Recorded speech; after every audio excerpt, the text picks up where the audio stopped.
Dr. Powell also on teacher evaluation. Was there anybody of you present there in Nashville? All right, a couple of you.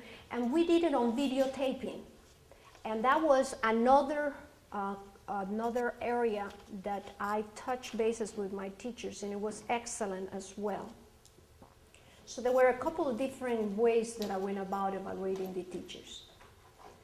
I'm going to have a little pause here. Is there a way for me to get away from this microphone?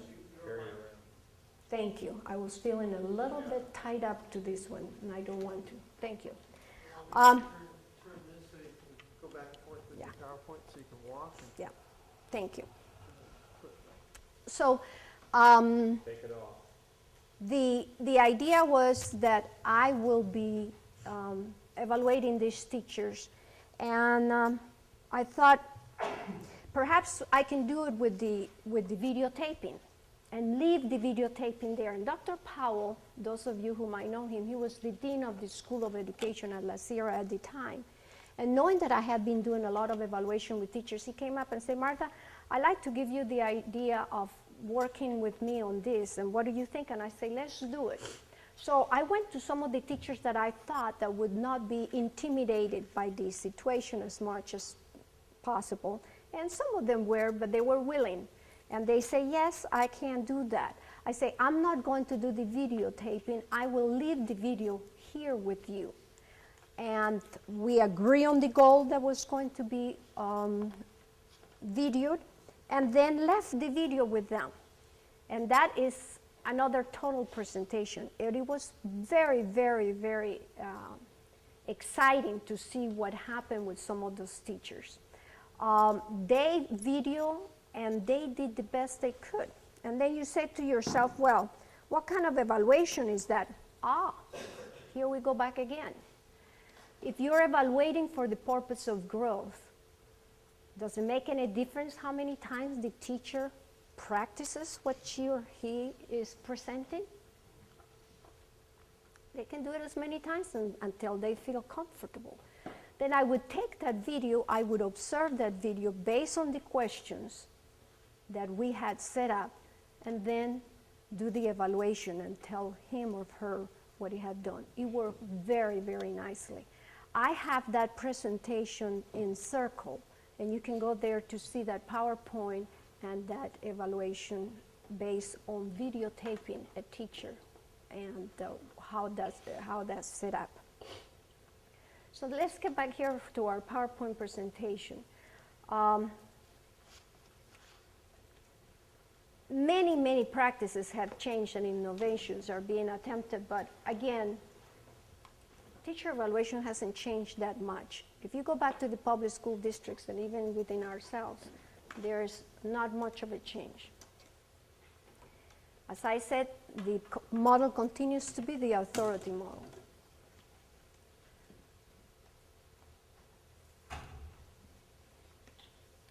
Here are some of the most common evaluation models, and most of us have experienced that. The first one is the clinical and the supervision model. The second one is the performance evaluation model. Let's go through each one of them as a review. The clinical formative models may have their place in the evaluation of a teacher. It's important that the administrator recognize the assumptions and the philosophy. Here's the clinical model. Pre-observation conference with the teacher. You talk about it. You say, what is it going to be? And we agree. Then there's the observation visit. You go when you have the time and you visit your teacher. Then you come to your office and you analyze the teacher performance. And you say, this is what I saw, that's what you make some notes. Then you call the teacher for a post-observation conference and analysis with and tell them, this is what I saw. And of course, whatever they agree or not, you write the analysis in the letter, and the teacher, a copy to the teacher, and another goes to the file, and the deal is done. Here's another model. Unannounced classroom visit by the administrator, many times. We just drop in. May or may not use a checklist or a rubric. This happens also a lot in public schools. Check out. If a post-observation meeting is scheduled, it is usually for the teacher to sign the form. You may disagree, but they can disagree in writing. However, you put your John Henry right here, sign.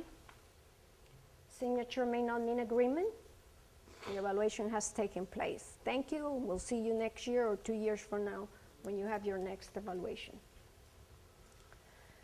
Now we're going to talk about the assumptions of this new approach with the choice theory. Treating the educator as a respected professional who can set their own goals. You must think that way. You must go to them with that in mind. I know you know what is best for you and you have some ideas. Can you share with me which areas you want to grow in? They're going to share something very safe. That's all right. You can start there. Later on, they may more open up to you. That's okay. Asking the administrator to act as coach for self-evaluation and planning. You establish that relation with the teacher by asking them first, and then putting yourself in the position, I will coach you, I will serve you, I will research for you materials, I'll bring you any articles, any videos, I'll send you to a workshop in that area. I will be the gopher going around for you. You just tell me what you want to grow in. And I'll research and come back to you with those materials. And you do follow through and come back and put that to the teacher so that the teacher practices and learns what to do in that area before even you come to observe. Total different concept. Differentiating the evaluation process. Every teacher is a bit different. You're going to have the brand new teacher that's been there 2 years, 5 years. They just began their career. You'll have the teacher 10 to 15 years. You have the teacher that is 20 years plus. And that's going to continue to be there when you leave. Therefore, you need to differentiate your evaluation. We talk about differentiating instruction with children. Why can't we also talk about differentiating evaluation with teachers? It may be that that first-year teacher is very comfortable with the clinical model. Even though I may present to you some new ideas here on how to twitch that a little bit, it still might be more comfortable for him or her to be observed, to be gather the information by the principal, and then you go back and say, when I was in the classroom, one of the areas might be very much classroom management and organization. That is a major area that it's the Achilles of any teacher. If you do not survive on classroom management and organization, meaning also discipline, your career could be over very soon. And so the beginning teacher, that might be an area to work with them very closely. But there is the teacher in the middle that can go one way or the other. Give them an option. Perhaps it's videoing themselves and coming up. And then there's also the teacher that is very experienced, and that one, perhaps that what I'm talking about here today would work out very well. So you need to differentiate your approach and evaluation with your professional depending on where they are and who they are. So let's define some key concepts of this choice theory that I keep talking about. Some of you may have read the books of Dr. Glasser, some of you may have not. We encourage you to do that. They're outstanding from a personal point of view in terms of growth. But here are some of the concepts from this theory. And this is a fantastic realization. When you as an individual realize that the only person you can change is you, there's almost a relief. Oh, I don't have to change the whole world? That's wonderful. You change yourself and you control yourself. You cannot control anyone else. You try many times, but it's not successful. Choice theory challenged the ancient, I know what's right for you tradition. And if you think of people that come to you and tell you, I know what's right. Let me tell you. It seems like most of us already go, So we need to be very careful when we come up with that. I think you can come up and say, I have some suggestions, I have some ideas based on what I have done, but I'm not the authority. I just tell you how it worked for me and what I think it could work. Choice theory is about internal control rather than external control. Very important. This is the basis for motivation. Motivation is a strong force from within. And being able to understand the theory of motivation is also a fantastic tool for knowing how to turn the students into learning and motivate them. What is it that ticks me within inside? It's different than what makes her tick. Everybody has a different way. So that's what we all need to respect and find from each other. Choice theory is about the belief that all humans choose their behavior for reasons that are important to them.